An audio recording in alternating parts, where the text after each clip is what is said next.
Hey guys, welcome back to my channel. In this video, we're gonna take a look on history of silk. Silk was discovered in China, that we all know. What we don't know is that Princess Lotsu of Guangxi state of China first discovered silk as well as silkworm in 2697 before Christ. It is also said that Chinese Queen Si Ling was the first to observe silk thread when cocoon of the silkworm once fell from her hand in hot tea and became soft. In the honor of the queen, silk was named as Si.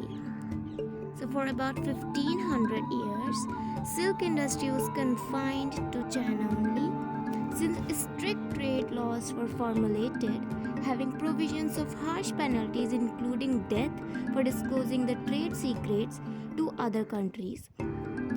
Thus, China was the sole producer of silk and it had monopoly over the silk trade. But the credit for bringing some cocoons of silkworm and the technology for producing silk from them goes to two European spies who dressed up themselves as saints and visited many silk producing centers of China as early as 550 AD.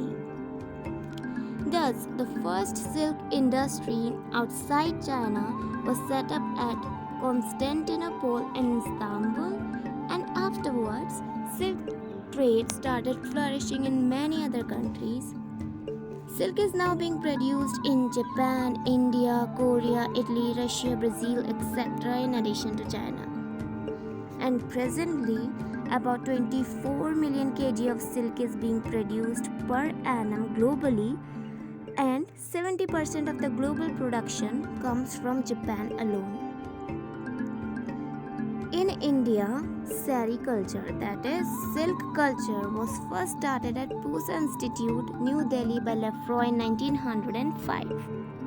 Now let me tell you a fun fact. Because of high demand of silk, humans are dependent on silkworms. And because of that, silkworms are dependent on us. How? Let me explain you. The continuous rearing of the silk insect for thousands of years and the various selective measures being used during this period for quality silk production have resulted into a drastic change in the lifestyle of silkworm.